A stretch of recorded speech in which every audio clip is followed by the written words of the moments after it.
Well, how did he ever think that was going to work? Huh? Yeah. May 16th, 1941. What happens this week? Well, this week, one of the highest-ranking Nazis of them all is captured in Britain. So, this week is Rudolf Hess week. And by that, I mean that we're going to have more content about Rudolf Hess this week.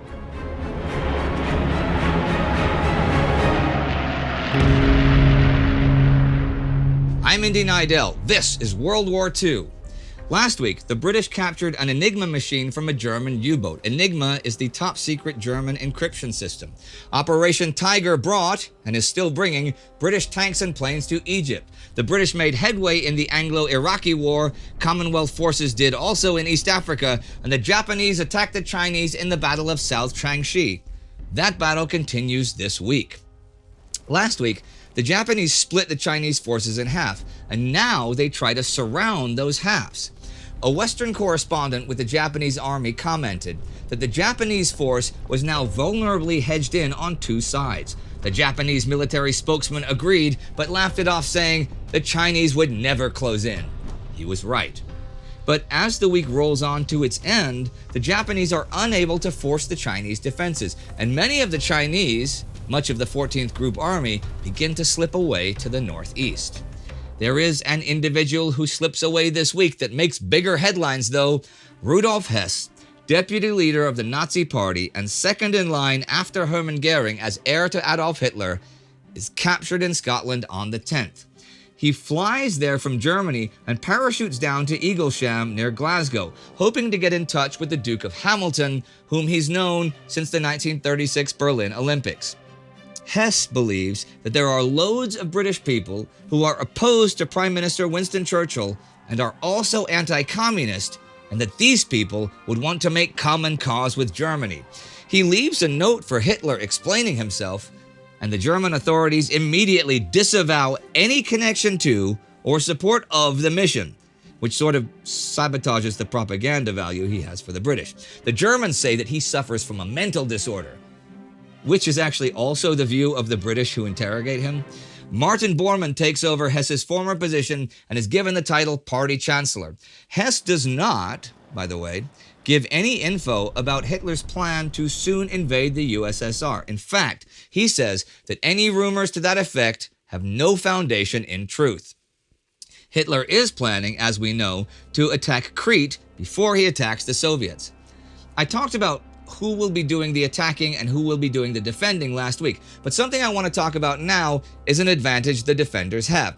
Now, the German attack is to be an airborne invasion, right? And one thing an airborne attack needs in order to succeed is surprise. The Germans do not know it, but they do not have the element of surprise. The British have been warned. Ultra, the intelligence source that the crypto people at Bletchley Park provide, told them. Bletchley has so far not been especially successful in providing intelligence, but one important thing, the successes they've had depended mainly on mistakes made by the German Enigma machine operators. Again, Enigma is the German coding system. It's been mostly the Luftwaffe and not the German Army or Navy that has been responsible for those mistakes. Now, this might be, as John Keegan theorizes, because the latter two have operators from older and more established signal services, while the Luftwaffe is much younger. But whatever the case, Crete was to be a Luftwaffe campaign. Thus, the vulnerability of its red key, as Bletchley denominated it, to British decryption on a regular day-to-day base and in real time was to compromise the security of the parachute operation from the outset. I mentioned 2 weeks ago that already in late April, the British knew that Operation Crete existed. But on May 6, Ultra gave the exact targets for the attack and that preparations were to be complete by the 17th. Now on the 15th, it says that D-Day has been moved to the 19th. On the 19th, so next week, it says that the 20th is the date of the attack, and for the airborne commanders to assemble with photographs and maps of Maleme, Retimo, and Heraklion, where the airfields on the northern side of the island are. All of this info is transmitted to Allied commander on Crete, Bernhard Freiberg. So the situation now is that next week the Germans will attack Crete from the skies, and the British know exactly when, where, and in what strength they will come. We'll see how that plays out, but as Keegan notes, the military parachutists proposed to overarch ground defenses by air power, which would deliver aggressive infantrymen at the soft spots immediately behind the enemy's front. But its success rested on the precondition that the enemy remains unaware of the stroke poised against him. Otherwise, their helplessness during descent, the necessary lightness of the equipment they would use to fight if they survived, doomed them to undergo appalling losses against defenders who had been warned of their approach. That is also if the defenders take advantage of that warning. Freiburg has defenses at Heraklion and Retimo, but at Maleme, the Germans' main objective, has only one New Zealand battalion. That is because he still believes, in spite of the intelligence, that an amphibious assault will come just west of Chania on the coast. On the 14th, the Germans begin massive aerial bombardment of Malta, trying to give the impression that it, and not Crete, is about to be attacked. 62 German and 15 Italian planes are shot down, but the British lose 60 fighters, half on the ground, and they are not easily replaced. There are also powerful Luftwaffe air attacks on Crete to prepare for the coming invasion. There are also Luftwaffe attacks on Britain itself. On the 10th, the House of Commons is damaged by an air raid. Hull, Liverpool, Belfast in Ireland, and shipbuilding facilities on the River Clyde are also hit. This is near the end of the Blitz, since Hitler needs his planes for the attack on the USSR. Unexploded bomb disposal squads have saved many British lives with their work over the months of the Blitz, but at a high death toll themselves. Now, one of those squads is made up of the Earl of Suffolk, his secretary, and his chauffeur. You may remember him as the guy who managed to get the heavy water and nuclear scientists out of France last summer during the German invasion.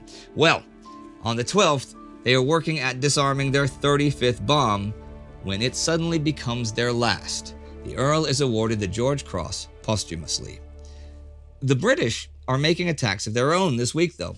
On the 10th, British-led troops from the Jordanian Arab Legion take Rutba in Iraq. On the 12th, the USSR recognizes Rashid Ali's National Defense Government as Iraq's legitimate government. Rashid came to power in a coup last month, which is why the British are fighting. They are trying to protect their oil supplies. Also this week, German Luftwaffe Major Axel von Blumberg arrives to be liaison officer with Rashid. But he gets to Baghdad during a dogfight between British and Iraqi planes, and a stray bullet shoots him dead. Also, the Japanese ambassador in Baghdad tells Tokyo that Rashid's resistance could not continue for more than 8 more days. The British intercept the message, so the RAF get permission to attack German aircraft on Vichy French airfields in Syria, and they do so at Palmyra and Damascus airfields on the 15th. British air attacks are not only hitting the Germans in Iraq. I mentioned a couple of weeks ago, the German General Friedrich Paulus inspected the Axis troops in North Africa. His report is sent to German High Command now on the 12th, and views the administrative and tactical situation of the Africa Corps with concern, with supply being the Germans' biggest problem. Because of British attacks by air, they have to rely on the 1,750-kilometer land route from Tripoli to supply the men who have Tobruk under siege and at the Egyptian border. And though the route it's pretty safe, they simply don't have the vehicles to do it properly. So Paulus says the security of harbors and the coastal shipping routes is the top priority. The next priorities in order are ammunition, fuel, vehicles, and artillery. And then after that, more troops. The British plan to attack in North Africa next month with Operation Battle Axe, and have brought in huge numbers of planes and tanks to Egypt for that. But since German Field Commander Erwin Rommel had been fought to a standstill a couple weeks ago at Tobruk, Archie Wavell, in overall command of the British, really wants to hit him before he can recover. So without waiting for the new tanks, Operation Brevity is launched this week. The attack is designed to capture Halfaya Pass and the ground leading to the open spaces of the Cyrenaica Plain. Intercepted German radio signals, especially those from Paulus's report, have convinced British Prime Minister Winston Churchill that the Axis are weak and overextended. William Gott commands the operation. His forces get held up at Fort Capuzzo. His tank force makes good ground until a German panzer regiment approaches and the British withdraw. The operation is a failure. But another British operation is a success in East Africa in the fight for Amba Alagi. On the 14th, Indian sappers used Bangalore torpedoes to blow into the enemy wire on the triangle position immediately south of the Amba. The Italians pull back, and then from Fortress Amba, Italian overall commander, the Duke of Aosta, sends General Battista Volpini out to negotiate surrender on the 16th. He is killed by local villagers, though. The Italians are not very popular with the locals. There are no more talks. 2 days from now, on the 18th, the Duke of Aosta will be the last to leave Amba Alagi, and what is left of the defeated remnants of the armies of Eritrea, Addis Ababa, and Dessie lay down their arms. There are still Italians at Jimma, the last important Italian city in southern Abyssinia, and the Nigerians will take that in early June.